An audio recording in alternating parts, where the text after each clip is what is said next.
DCU 最後一部作品《水行俠與失落王國》喺香港終於上映咗。咁之後嘅 DC 宇宙就會由銀河守衛隊嘅導演 James Gunn 嚟掌控呢部大棋啦。喺2025年7月就會迎嚟全新嘅 DC 電影《超人》。唉，真係唏噓。睇住 DC 由最巔峰嘅薩克切達之正義聯盟，去到今年踏入 DCU 嘅尾聲，睇住沙贊2、閃電俠、藍甲蟲票房口碑全部撲街。作為 DC fans 真係覺得慘過食屎。不過鬼叫我犯賤中意 DC。咁呢套《水行俠與失落王國》，我都係第一時間去戲院睇啦。咁究竟呢部 DCU 最後希望出嚟嘅成品如何呢？咁首先講個結論先啦。整體嚟講，我覺得係好睇嘅，但係都只係得合格水平啦。電影大致上嘅故事都係嗰種傳統超級英雄嘅電影，對抗邪惡嘅福宮啊，之後仲揾埋細佬幫手去打低敵人嘅咁走勢啦。而電影一如以往咁去展示亞特蘭提斯五光十色嘅環境同埋科技，電影嘅打鬥感都非常之唔錯。基本上喺打鬥方面都係拳拳到肉啦，冇太多嘅剪接，動作戲份都非常連貫。而電影嘅音樂同埋配樂反而仲有加分。配樂唔係純粹淨係當背景音樂咁樣，而係你會覺得真係幾有特色嘅感覺。雖然未去到超人鋼鐵英雄嘅 fight 咋，薩克切達之正義聯盟入邊嘅 At the Speed of Force， 又或者神奇女俠嘅 Theme Song 咁令人印象深刻啦。但係整體嘅聽感咧都真係唔錯。未來出 Soundtrack Album 咧都應該會聽下嘅。而電影嘅人物咧我都覺得唔錯啦。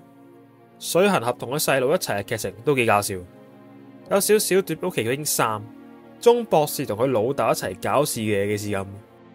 咁兩兄弟有一個講述陸地食物嘅橋段呢，仲有少少惡趣味添。咁睇完電影嘅朋友呢，就會知我講緊邊一個橋段噶啦。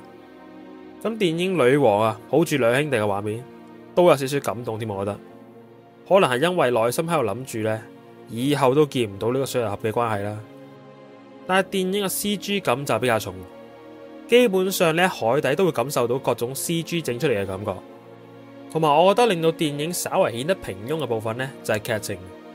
咁喺呢度都提醒下大家啦，如果未睇《水行俠與失落王國》嘅，又驚聽到電影劇情嘅話，可以調到呢個時間點啊，或者睇完電影再翻嚟一齊討論。劇情大致上就係講緊上一集嘅反派福宮呢，就想整翻好佢套 suit 啊，就希望揾到海底城市啲高科技，而佢就喺南極啊意外揾到失落王國嘅科技，同埋支國王嘅三叉戟。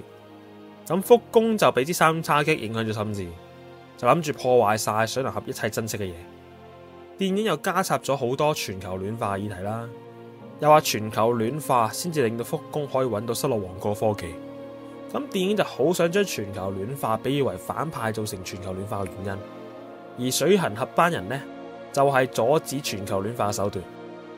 咁就好似電影想帶出嘅主題呢，就係如果要對抗全球暖化，唯一嘅辦法就係大家齊心協力，就好似水行俠同佢細佬一樣，放低過往嘅仇恨同埋芥蒂。咁所以電影到最後尾呢，水行俠決定同陸地世界合作，去真正解決全球暖化嘅問題咁樣啦。如果你咁樣睇呢套電影嘅劇情嘅話呢，其實都唔錯嘅。但係電影啊實在太過平鋪直敘，電影當中全球暖化嘅問題呢，都比較生硬咁樣塞落觀眾口入邊。而結局失落王國國王好似要復活嚟一次打鬥嘅時候呢，都好似放咗督屁咁就完咗。我仲以為會好似魔戒3咁樣，最後 Aragorn 帶領班大軍一樣咁震撼。咁唔止最後啦，其實電影角色捉住失落王國之三叉戟見到幻象嘅時候呢，都好似魔戒入邊見到索倫一樣。同埋兩兄弟搭上呢個揾福宮嘅氣氛呢，都有少少似魔戒。不過電影又真係做唔到魔界嗰種宏大同埋史詩級嘅場面啦，而電影都好想加插一啲政治元素落去，好似水行俠同埋亞特蘭提斯班議員喺度爭論應唔應該向陸地世界開放等問題作出討論啦，但係出嚟嘅感覺呢就非常片面。而政治橋段除咗呢段同埋電影結尾有啲關係之外，其他地方都已經冇再提過，去到最後就好似經歷晒咁多樣嘢，先至決定同陸地世界交流。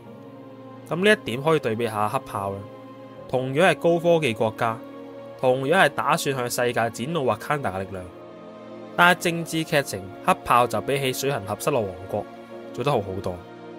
咁仲有電影有個位呢，我都真係好想講下，其實唔算係一個位嘅，呢個橋段出現過好多次嘅，就係好似每次反派都要落死手嘅時候，水行俠嗰邊都可以咁啱喺落手嗰一刻阻止反派。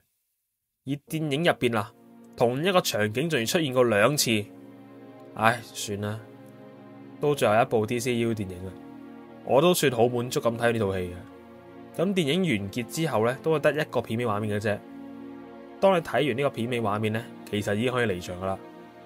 本身仲以為可以稍為睇下有冇關於新 DCU 嘅片尾呢，所以就算戲院開翻燈呢，我都繼續坐喺度等到最後嘅字幕出晒先離開戲院。講個題外話呢，相信好多睇 DC 或者 Marvel 電影嘅時候，都好習慣喺度等片尾畫面嘅出現。但係其實如果電影做一片段嘅話呢，戲院係其實唔會開燈。如果開燈就代表電影已經冇嘢睇，可以離場啦。其實，所以平時戲院開燈我就即刻走噶啦。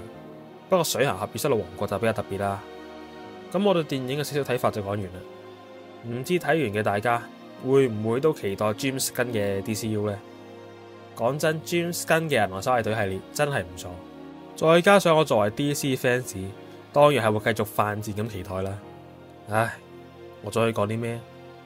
多謝 DCU 嘅陪伴，多謝令我咁死心塌地嘅 Zack Snyder， 知道已經無緣再見到 DCU 嘅演員同佢嘅角色再出現喺大銀幕啦，所以我就已經睇咗2次噶啦。我真係好多謝為 DCU 付出嘅所有人啦。追呢條片嘅朋友，啱啱就喺香港凌晨時間有消息指 DC Studio 嘅母公司華納兄弟探索正喺度同派拉蒙影業討論緊合併啊。咁派拉蒙影業就係推出過壯志凌雲、獨行俠、職業特工隊同埋變形金剛嘅企業嚟嘅。咁現時2間公司都拒絕評論啦，都唔知 DC 會唔會受到影響。唉， DC fans 慘過食屎。追呢條片朋友記得俾個 like， 訂閱呢個 channel， 有咩都可以嚟話俾佢知。咁唔講咁多啦，希望戲院見到大家，我哋戲院見。